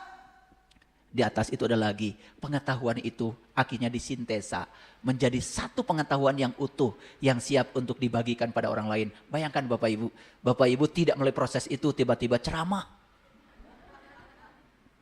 Ya, ngimi-ngimi pahala. Nanti kan manehna ge di dieu keneh. Tapi banyak yang percaya yang begitu ya. Ya kalian sendiri sih yang percaya. Jadi aja merasa ada karena dipercaya. Jadi ada berapa step tadi? 6 step. Saya mau nanya jujur Bapak Ibu. Sudah punya nggak satu pengetahuan yang sudah disintesa menjadi pengetahuan yang siap saji? Ayo. Sederhana aja. Bapak Ibu sudah punya nggak pengetahuan tentang sholat? Agar sholat itu bisa mencegah perbuatan keji dan munkar. Sudah diuji nggak? Takbirnya kayak apa? Rukunya kayak apa? Sujudnya kayak apa? Salamnya kayak apa? Sudah diuji belum? Taeta. Kakak gaya wungkul marane. Berarti belum disintesa, kan belum dievaluasi. Belum dianalisis, belum direfleksi. Saya 10 tahun kerja sama orang Jepang. Kalau kerja dengan mereka selalu plan, do, see, dan siklus. Rencanakan, lakukan, lihat. Kalau tidak bagus, rencanakan lagi, lakukan lagi, lihat. Itu terus begitu bersiklus. Saya terbiasa dengan siklus itu, plan, do, see. Itu singkatnya. Sebenarnya tadi kalau sudah disintesa jadi pengetahuan siap saji, sudah terbukti, baru boleh dibagikan. Makanya di Quran dikatakan, hai orang-orang yang beriman, janganlah kamu menyampaikan sesuatu yang kamu tidak mengalaminya, tidak membuktikannya. Kabura maqtan indallah antaquluna ma la taf'alun. Allah gak ridho. Kamu baru baca TikTok aja, jus kesehatan bisa meniadakan kolesterol. Eta can dijieun ku manehna geus disebarkeun deui ka batur. Dasar. Eta ngaku beriman teh kitu. Jieun heula atuh ku maneh. Betul enggak? Uji nyeri beteung teu? Cing tong ngabaruang ka batur atuh ya. Betul enggak? Oh, saya tambah sehat. Sekarang saya jadi saya kalau jalan enggak ngos-ngosan, baru bagikan ke orang. Ieu mah can naon? Share di grup. Saya suka lihat di grup tuh yang kayak gitu-gitu orang-orang. Ahli sharing, bukan ahli ngamalin. Share terus. Nah itu. Makanya Allah bilang, ya ayyuhallazina amanu lima taquluna ma la taf'alun, kabura maqtan indallah an taquluna ma la taf'alun. Saya bikin pelatihan, namanya dirindukan uang. Kemarin di Jelekong. Saya suruh pegang seseorang, pegang M-banking saya. Coba lihat sama kamu, selama pelatihan gimana? Bergetar terus. Wah, gitu. Kredit atau debit? Kredit ayah. Nah, terus pegang HP saya. Jadi harus begitu. Gimana pelatihan dirindukan uang? Uang aja nggak rindu sama kamu. Betul nggak? Oke, lanjut dulu. Diam sejati, realitas bukanlah ilusi yang sia-sia, tapi algoritma yang maha sadar. Jadi realitas ini walaupun ilusi, hanya simulasi, hanya refleksi dari kesadaran. Tetapi realitas ini jadi algoritma bagi Sang Maha Sadar. Jadi dia menciptakan pola Bapak Ibu. Dan pola itu harus dibaca oleh kita. Nah dari pola itu kita bisa mensintesa. Oh kalau begini, begini polanya. Lihat saya semua. Apakah saya tidak pernah berdoa, minta-minta sama Allah? Pernah Bapak Ibu. Saya juga pernah punya kumpulan doa-doa mustajab. Pernah beli, jujur ya saya pernah beli itu. Iya. Tapi semakin dibaca doanya, semakin jauh yang saya harapkan. Ini ada apa? Udah saya ganti dari bahasa Arab ke bahasa Indonesia. Coba Indonesianya, tambah jauh. Ya kan banyaknya Arab kan? Udah ganti sama saya. Coba pakai bahasa saya, tambah jauh. Oh, kesimpulannya saya sintesa pengetahuannya. Semakin saya meminta, semakin saya merasa saya kurang. Semakin meminta, saya berarti sedang berada pada posisi belum merasa diberi apa-apa. Wah, saya ini salah, tidak bersyukur. Kekurangan akan menarik kekurangan. Setelah saya belajar 18 hukum semesta, salah satunya adalah hukum tarik-menarik, saya baru sadar. Itu saya sintesa. Setelah itu kemudian gimana caranya? Ya, saya sekarang merasa kaya aja. Itu aja. Rasa berkelimpahan, saya praktekkan. Saya juga pernah mengamalkan buku yang itu tuh, ya, The Power of Sodako. Bangkrut saya. Ini kayaknya yang nulis bukunya juga bangkrut kayaknya gitu kayaknya. Dan saya bangkrut ngamalin itu. Pokoknya saya bagi. Waktu saya membagi di sini ada harapan. Kan ada ayatnya itu. Masalul ladina yunfikuna amwalahum fi sabilillah kamasali habbatin sab'a sanabila fi kulli sumbulatun mi'atu habah. Apal ayatnya saya. Apal tuh ayat itu.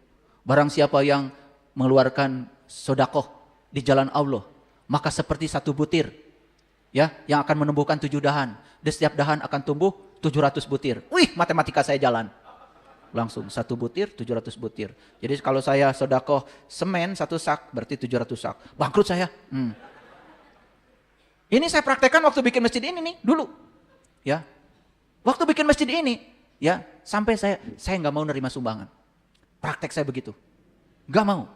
Ada yang mau nyumbang. Dari kebetulan dulu wali kota Cimahi juga murid saya. Mau nyumbang? Enggak, saya bilang. Enggak. Wah itu, saya praktek.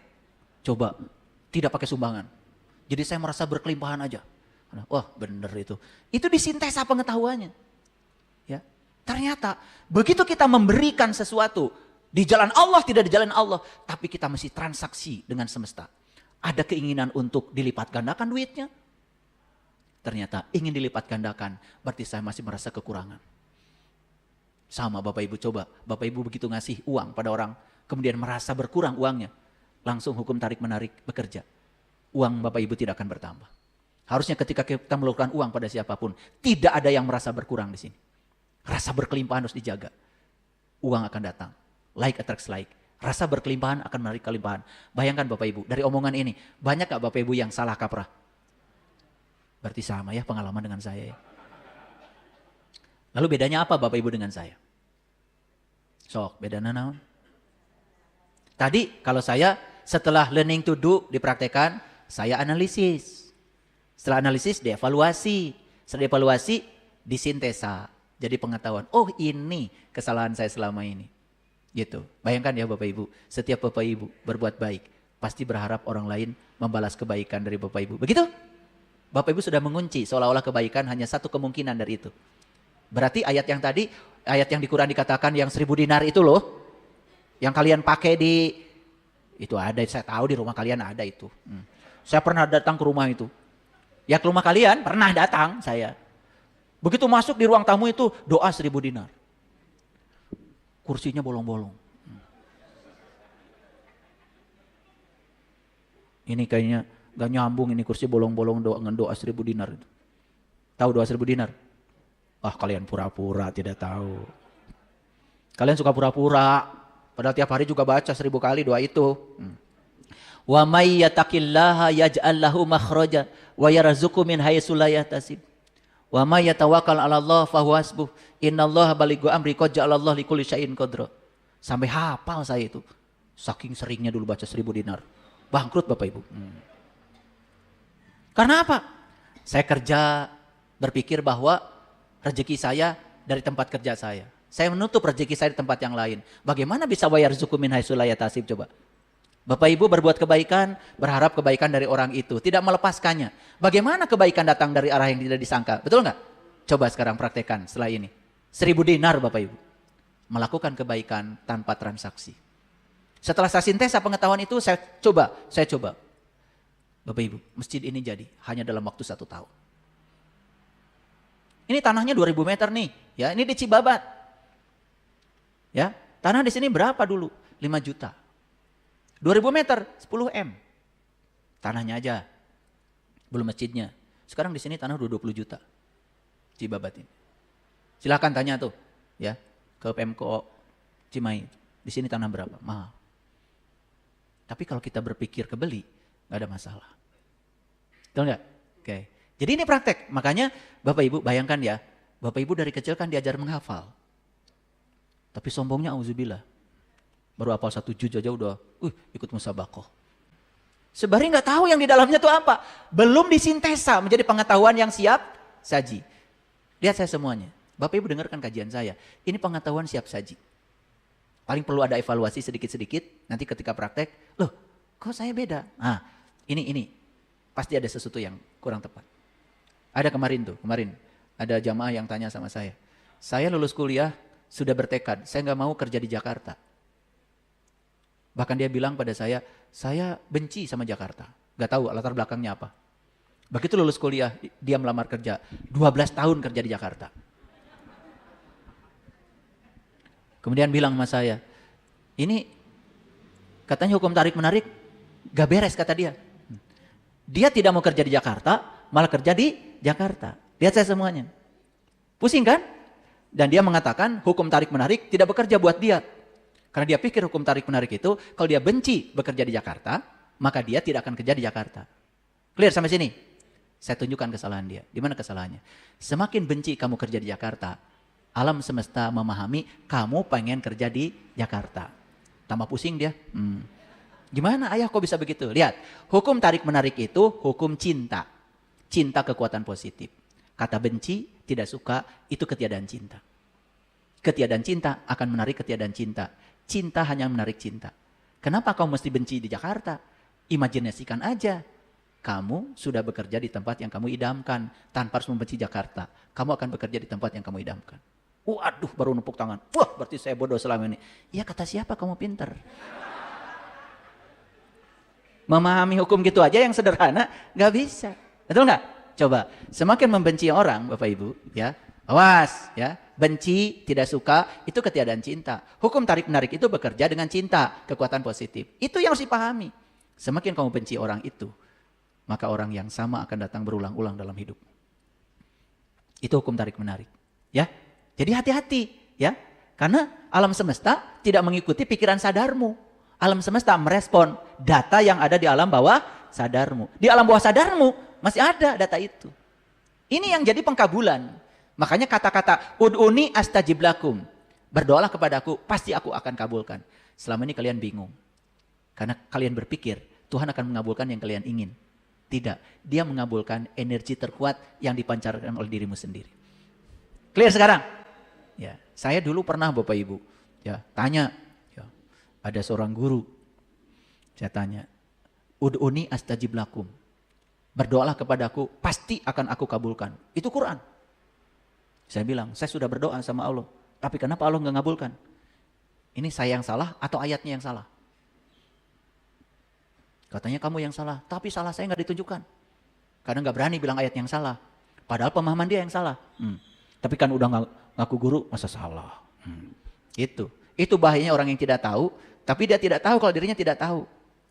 Lo memposisikan diri sebagai orang yang paling tahu. Makanya tidak mau belajar. Betul nggak Bapak Ibu? Ya, yuk. Hati-hati memahami hukum tarik menarik.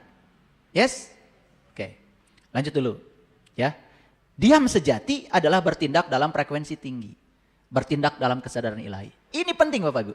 Kenapa ya para rasul, para sunan, para wali diam sejati. Tetapi malah dalam diamnya itu realitas terjadi. Kok bisa ya? Karena apa? Diam sejati itu bertindak tetapi dalam frekuensi. Dia bertindaknya dalam dimensi energi, dalam dimensi vibrasi, bukan bertindak seperti kita. Nah, kita bertindaknya di dunia fisik. Lihat saya semua Bapak Ibu. Karena selama ini kita mengira fenomena fisik, semua realitas ini fenomena fisik. Bukan. Realitas ini bukan fenomena fisik.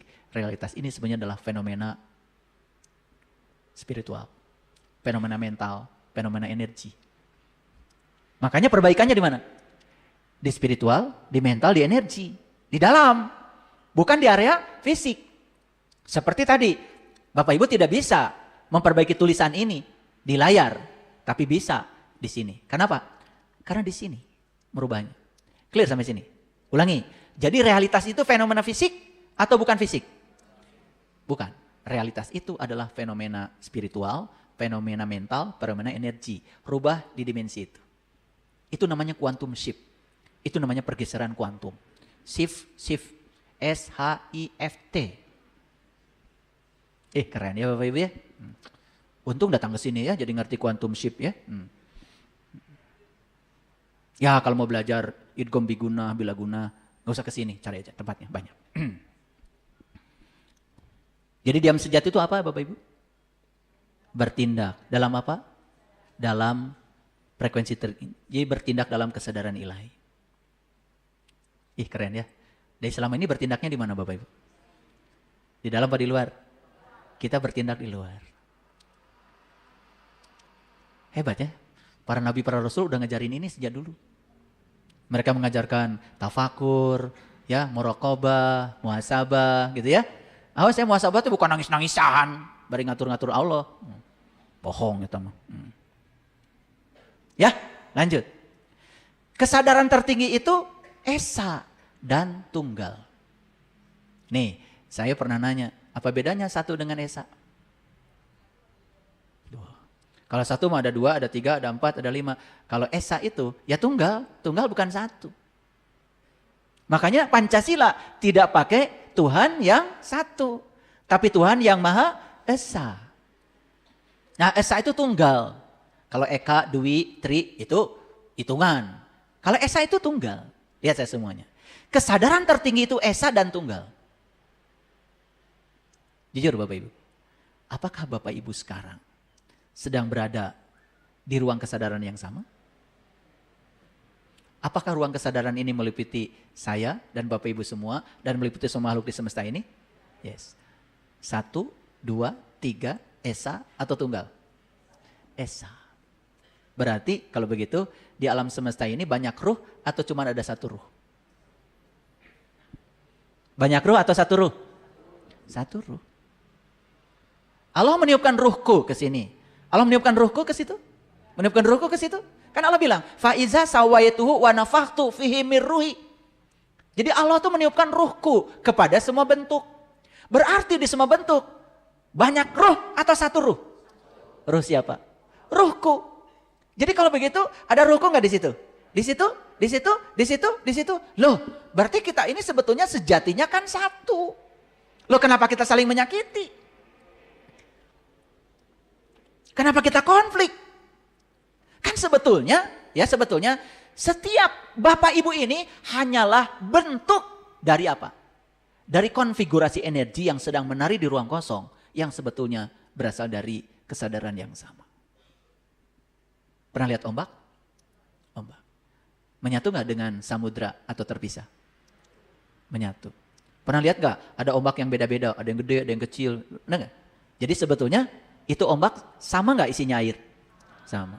Dia sedang menari dengan energi yang berbeda di samudra yang sama. Jadi kita ini kan sedang menari di samudra yang sama, tetapi dengan kesadaran yang berbeda. Itulah yang membuat kita jadi kelihatan seolah-olah berbeda. Nah, bisa nggak kesadaran kita mencapai puncaknya kesadaran? Masuk di kesadaran ilahi. Bisa? Bisa. Bisa. Digdah perjalanan di samudra sunyi, jiwamu menari di cakrawala tak bertepi. Ku tinggalkan nama, ku tinggalkan raga, hanya jiwa bersujud di hadapanmu. Saat kematian menyibak tabir rahasia. Jadi harus belajar mati selagi hidup.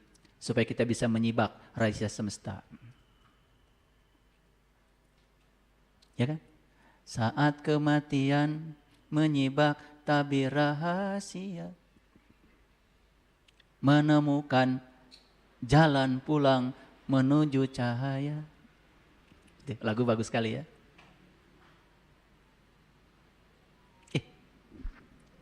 Kalau udah mengalami itu, merinding-merinding ya. Yang belum mengalami, udah pikirkan dan rasakan suatu saat kalian bisa mengalami itu. Kalian bisa mengalami pertemuan dengan dia tanpa batas. Tidak ada lagi raga, tidak ada lagi nama. Ya. Jadi kesadaran tertinggi itu Esa dan Tunggal. Jadi kita ini siapa sebetulnya? Kita ini seperti ikan-ikan yang sedang hidup di samudra. Cuman ada ikan yang sadar kalau dia hidup di samudra sehingga dia tidak bertanya lagi di mana samudra. Tapi ada ikan yang masih bertanya di mana samudra. Maka dia loncat keluar dari samudra. Begitu loncat keluar, baru bingung dia. Oh ternyata selama ini saya sudah ada di samudra. Makanya saat dia loncat keluar, dia balik lagi baru sadar. Dia mencapai pencerahan. Jadi kadang-kadang kita loncat dulu nih keluar. Ya, nah sahur orang Garut mah loncat keluar teh. Sing bisa init bari cicing, milampah tengah lengkah. Taeta ajaran teh. Da lauk teh moal sadar di samudra lu mencan keluar heula mah. Begitu keluar dulu dari samudra baru sadar. Nah, loncat lagi baru dia mencapai pencerahan. Pira kue ereh ku lauk. Ya, nah itu kalau bahasa leluhur kita itu nganjang kapageto init bari cicing milampah milampah tengah lengkah. Aduh, bahasa Nabi Muhammad mut anta qobla mut belajar mati selagi hidup. Bahasa leluhur kita di tanah Jawa mati sajroning urip eta teh sama. Bahasa lainnya Yunus ditelan ikan sama. Bahasa lainnya Ibrahim dibakar api sama. Sama. Intinya adalah sebuah perjumpaan dengan kesadaran yang tertinggi. Mau nggak Bapak Ibu? Mau apa tidak? Makanya harus ihram. Sering-sering ihram. Jadilah orang yang tidak tahu apa-apa, tidak bisa apa-apa, tidak punya apa-apa, dan tidak merasa siapa-siapa. Di jalan aja merasa dirinya siapa. Orang harus menyingkir. Sepaeh no gitu. Lila deui telah lakon di dunyana. Ya. Kalian tuh kalau nanti jadi siapa-siapa nggak usah. Totot, gandeng. Debatur ge sarua penting. Ini bahayanya ketika diri merasa paling penting. Padahal kuantum entanglement mengatakan semua terhubung. Tidak ada di alam semesta ini yang paling penting. Karena semuanya penting.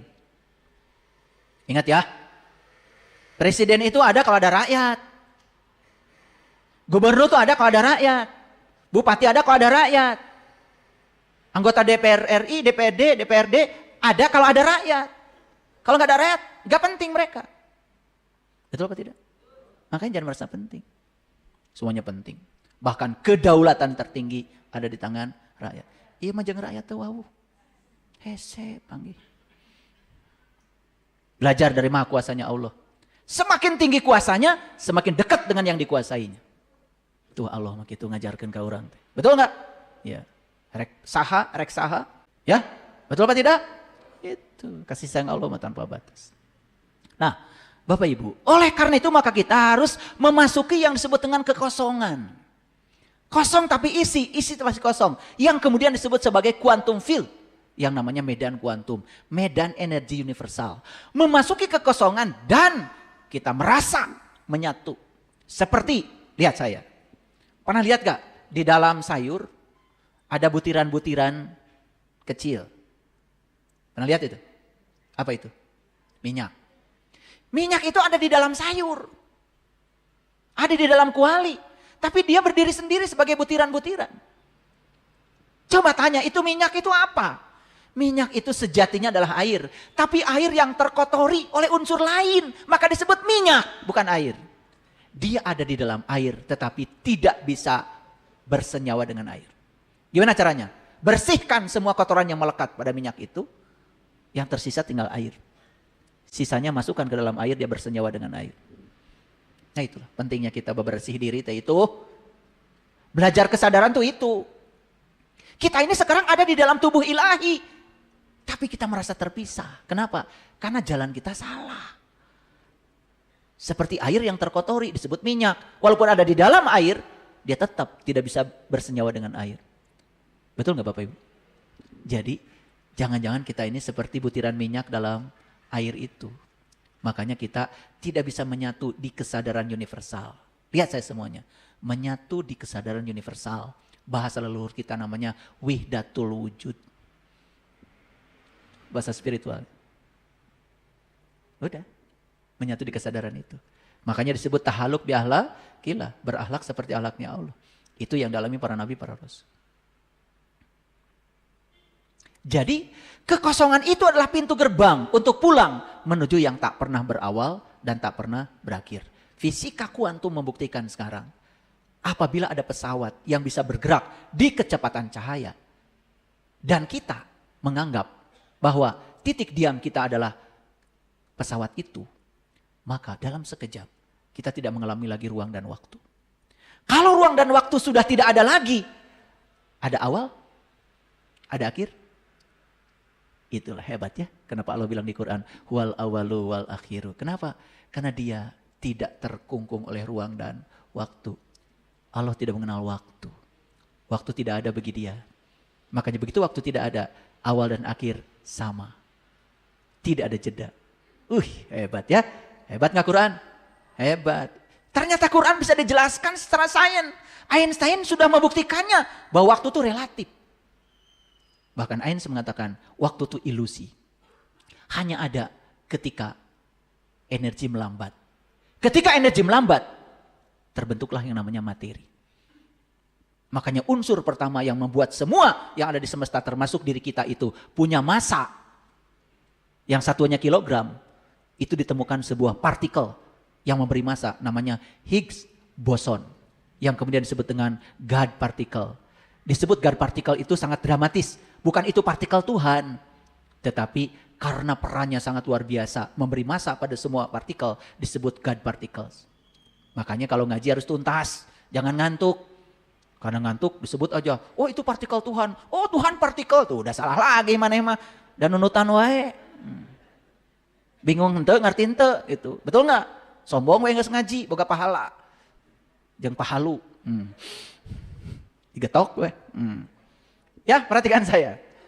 Jadi Bapak Ibu, makanya di Quran Allah berfirman, Allahu nurus samawati wal ardh, masalu nurihi kamishkatin fiha misbah, al misbahu fi jujajah, ajujajatu ka'annaha kaukab, durriyu yuqadu min sajaratin mubarakah, zaitunatil la syarqiyah wala gharbiyah. Yakadu zaituha yudi walau lam tamsasunar nurun ala nurin yahdillahu li nurihi may yasha. Hebat sekali. Allah menyatakan dirinya Allahu nurun. Bukan nur biasa, tapi nur ala nur. Sekarang fisika sudah membuktikan kalau kita bergerak dengan kecepatan di kecepatan cahaya, ruang dan waktu tidak ada. Apalagi dalam konsep nur ala nur. Gak ada ruang, gak ada waktu. Itulah yang disebut dengan keabadian. Apakah kita bisa memasuki dimensi itu? Bisa. Apakah para nabi dan para rasul sudah mencapai dimensi itu? Bisa. Apakah ada ilmunya? Ada. Apakah ilmu sudah diwariskan oleh mereka? Sudah. Cari gurunya.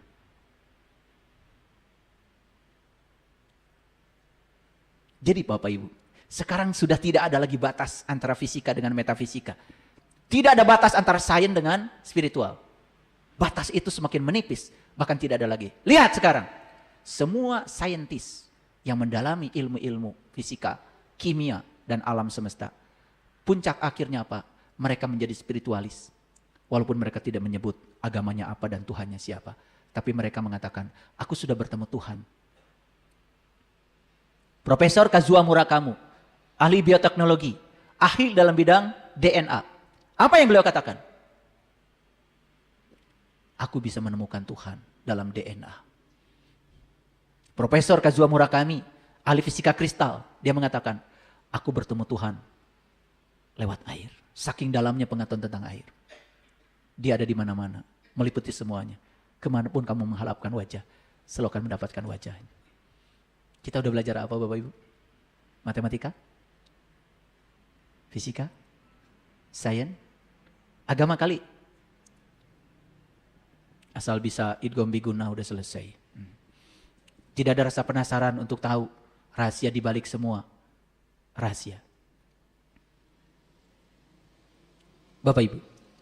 Jadi realitas ini proyeksi? Oke. Realitas ini ilusi? Realitas ini simulasi?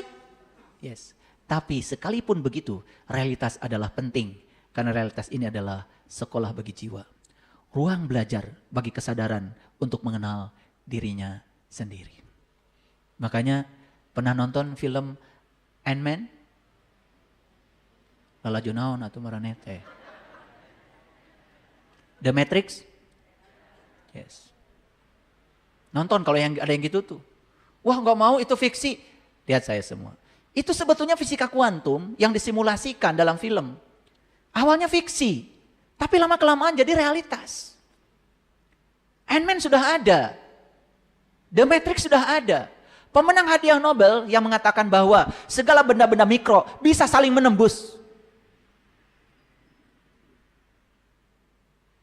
Berarti sekarang yang namanya fiksi itu sudah menjadi realitas. Bapak Ibu, dulu orang tidak percaya kalau besi bisa terbang.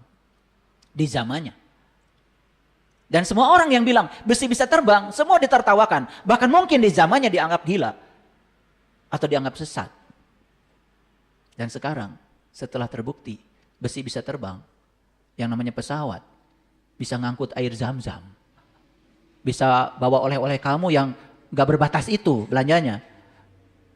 Baru percaya. Betul apa tidak? Dulu fiksi. Sekarang sudah menjadi kenyataan. Jadi apa yang disebut dengan fiksi di film-film itu sebutnya hanya pesan. Bahwa ini ke depan akan menjadi kenyataan. Kita sebentar lagi akan memasuki namanya hologram. Bayangkan, kalau benda makro bisa menebus benda makro dengan formulasi energi tertentu. Bukankah itu hologram? Dan ternyata benda yang selama ini disebut benda itu hanyalah ilusi padat. Kenyataannya adalah ruang kosong. Udah sampai situ ilmu pengetahuan sekarang. Pernah baca jurnal-jurnal tentang itu? TikTok lah, TikTok.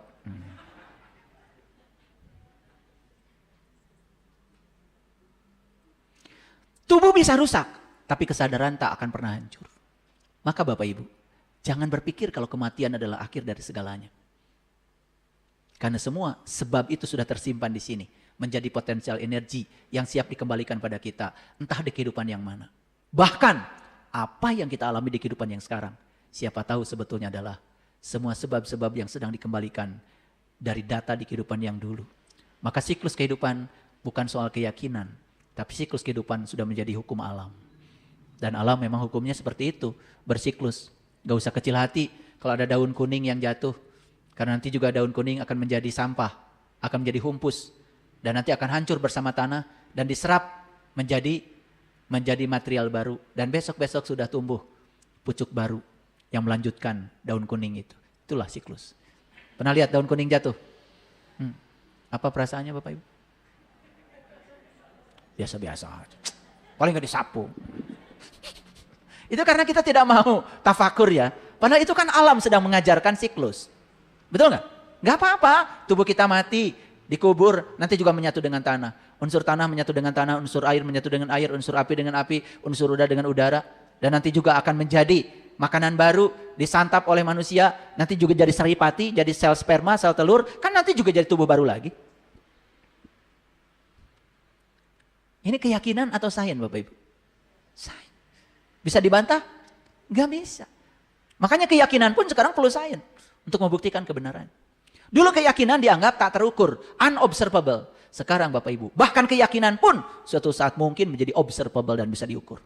Bayangkan, David Hawkins sudah bisa membuat skala kesadaran dalam bentuk angka-angka. Bayangkan, dalam angka-angka, pernah lihat skala kesadaran David Hawkins? Pernah lihat belum? Ya Allah. Itu skala kesadaran dalam angka-angka.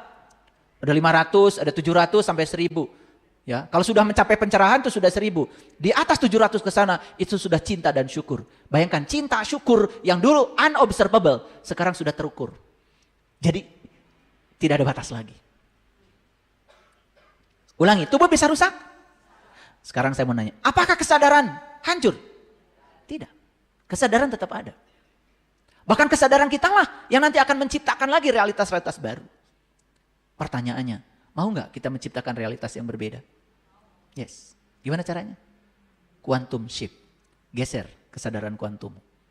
Itu aja. Perlu nggak Bapak Ibu belajar seperti ini? Perlu nggak belajar spiritual? Perlu nggak belajar kesadaran? Itu justru yang paling penting dari semua pelajaran agama.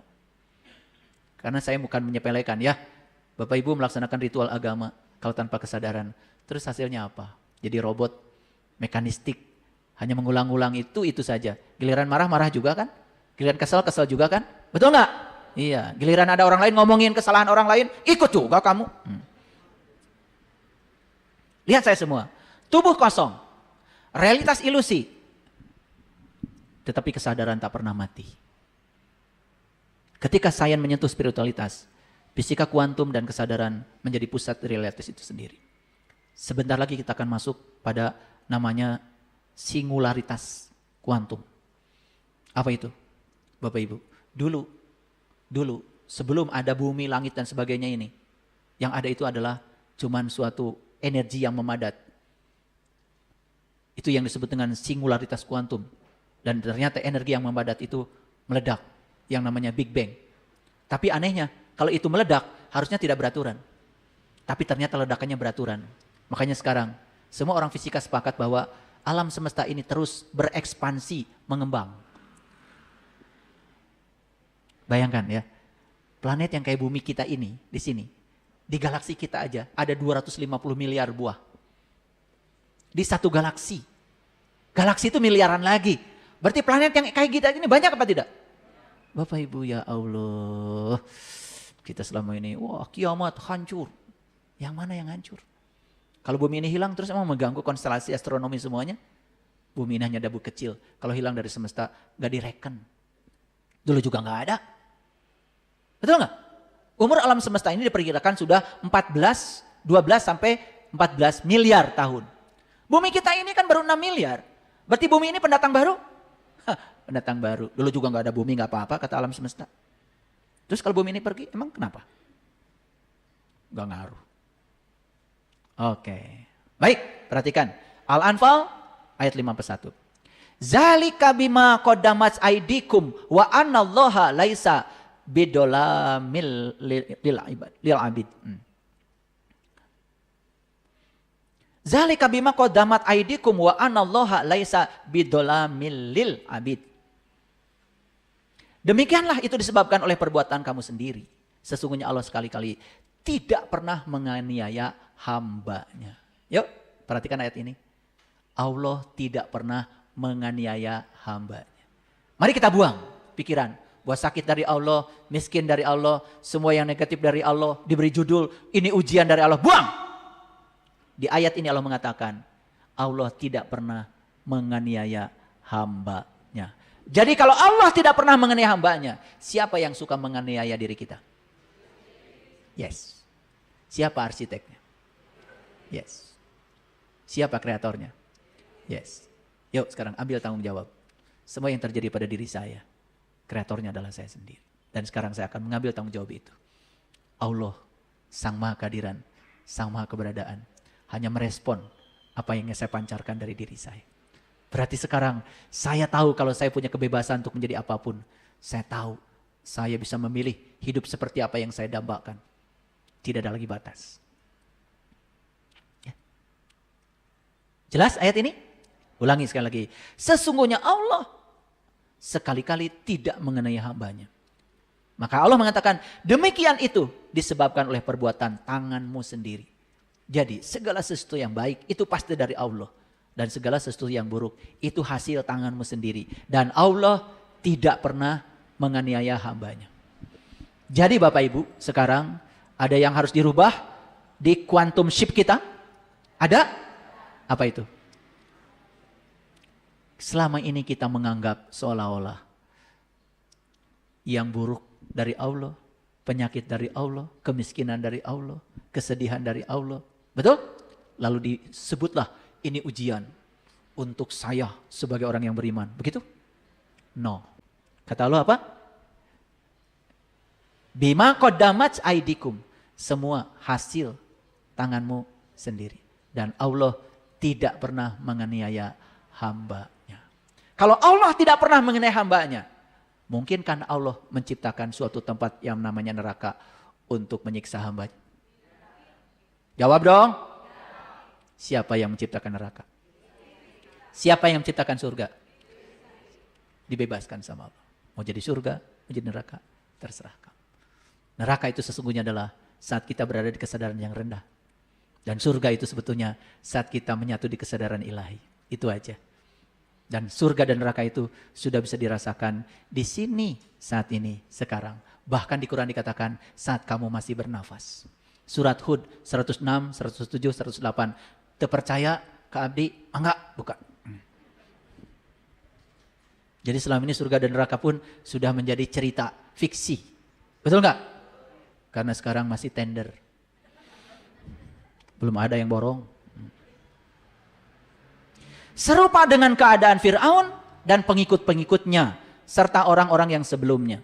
Ini Al-Anfal 51. Mereka mengingkari tanda-tanda Allah, maka Allah menyiksa mereka disebabkan dosa-dosanya. Sesungguhnya Allah Maha Kuat lagi Maha Keras siksaannya. Lihat saya semua, Bapak Ibu. Kalau di Quran ada kata-kata, maka Allah menyiksa mereka disebabkan dosa-dosanya. Jangan dipahami lagi secara letterlek. Allah sang keberadaan, sang kehadiran sudah menjelaskan tadi bahwa alam semesta ini diciptakan dengan hukum sebab akibat. Jadi yang menyiksa kita bukan Allah. Yang menyiksa kita adalah akibat dari sebab yang kita ciptakan sendiri. Yuk belajar bertanggung jawab. Keren ya Quran. Tapi selama ini begitu ada siksaan dari Allah, lalu kita membayangkan Allah itu sadis. Makanya Allah digambarkan sebagai dua pribadi yang aneh. Di satu sisi Maha Pengasih, Maha Penyayang. Di satu sisi lagi seolah-olah begitu ganasnya. Betul? Bagaimana mungkin beliau punya dua kepribadian? Ya. Nah, di dalam Quran surat Al-Fat ayat yang ke-10 dikatakan bahwasannya orang-orang yang berjanji setia kepada kamu, dulu kamu di sini adalah Nabi Muhammad. Innalladzina yubayyi'unaka. Nabi Muhammad. Sesungguhnya mereka berjanji setia kepada Allah. Tangan Allah ada di atas mereka. Maka barang siapa yang melanggar janjinya, niscaya akibat yang melanggar janji itu akan menimpa dirinya sendiri. Dan barang siapa yang menepati janjinya kepada Allah, maka Allah akan memberinya pahala yang besar. Bapak Ibu, melanggar janji untuk diri sendiri, menepati janji buat diri sendiri. Jadi sebetulnya kita ini sudah jual beli dengan Allah. Sudah jual beli dengan Allah. Kita sudah pernah menyerahkan diri kita sepenuhnya pada Allah. Lalu kita menjual lagi diri ini kepada Tuhan-Tuhan lain selain Allah. Kita jual diri ini kepada uang, kepada jabatan, kepada harta. Dan kita menempatkan semuanya di atas Allah. Yuk sekarang kita semua kembali. Siapa yang menciptakan realitas kehidupan kita? Siapa arsiteknya? Oke, berarti kita punya kebebasan untuk menciptakan hidup sebagaimana yang kita mau. Dan Allah, Sang Maha Kesadaran, akan mewujudkan semuanya itu. Semuanya dikembalikan pada kita sendiri. Luar biasa Allah. Terasa cinta kasihnya? Yes. Terima kasih. Assalamualaikum warahmatullahi wabarakatuh.